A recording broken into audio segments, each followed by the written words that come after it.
guys, Cha-Chan here, and today's video is a watercolour painting. Also, it's Christmas Day, I just remembered, so Merry Christmas!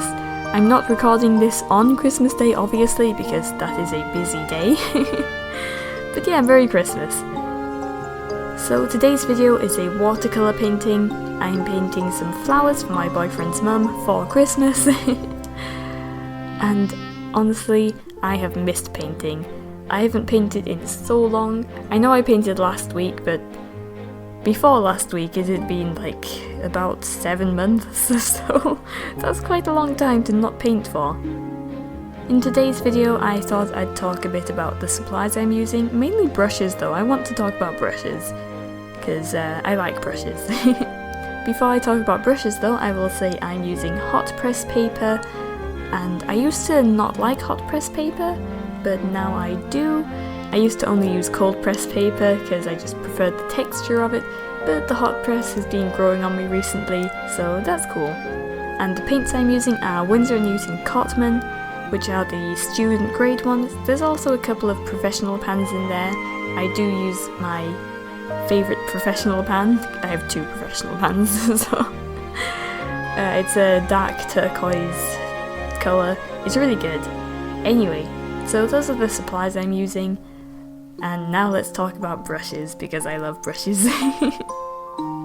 So I used to only use synthetic brushes, and I didn't enjoy watercolour painting, and I didn't know why I didn't enjoy watercolour painting, because I was like, I'm using the brushes, I'm using the paint, I've got good paint now, which I had a 12 set of Winsor & Newton Cotman.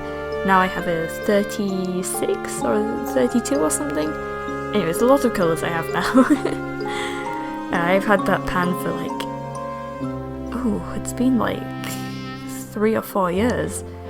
Wow. Anyway, I've had that 36 set for about 3 or 4 years now. It's really good. Anyway, back to brushes. I used to only use synthetic ones and I just did not enjoy painting. And then everything changed when I got a Chinese calligraphy brush.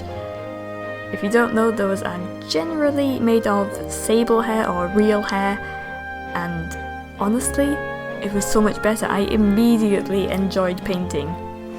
Like, I had spent so long wondering like why I didn't enjoy painting, and then I got a sable hair brush, and I was like, oh my gosh, it's so much better.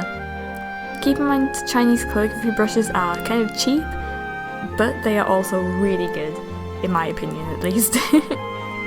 I think the first Chinese calligraphy brush I used was the 2 rather. My dad bought back from China. He went there on a business trip, and they're quite big brushes as well, they're not small. I don't know what size they would be, but they are quite big brushes, they're long as well. So. But yeah, I used that and I was like, whoa, I really like this. So then I started to invest in sable hair brushes. And when I say start to invest, I mean someone bought me a sable hair brush for my birthday, and that person is now my boyfriend. So yeah, Bryden, if you are watching this, thank you. I love this brush. It's the brush I'm using in this video. It is a Pro Art Renaissance scroll hair brush, and honestly it's so good. It's the best brush I've ever used, and I love it. I take very good care of it, I think. So if you get the chance to try one of these brushes, I really recommend it. But if you're new to the sable hair thing, I would recommend a Chinese calligraphy brush first, because they're kind of cheap, but it's still good. But yeah, I love this brush so much. It's got a fine point, and it holds so much water. It's so good. I really recommend them. The other brush I'm probably gonna use, I haven't finished the painting yet, is another Pro Art Renaissance brush, but it's a also sable hair rigger brush, which means it's got long bristles, and it's also really small, it's a size 0. But yeah, I guess that's all I really wanted to say. I just really like sable hair brushes. And my advice to anyone struggling with watercolour: if you don't like cold press paper, try hot press. If you don't like your synthetic hairbrushes, try the real hairbrushes, the sable ones. But go with a cheap one first. I don't own any very expensive brushes. The most expensive one is about £13, so yeah. Anyway, that's all I really had to say for this video. I hope you enjoyed it. Links to all my social medias are in the description, and I hope you have a good Christmas or whatever you are doing. Yeah, hope to see you in the next video, and bye!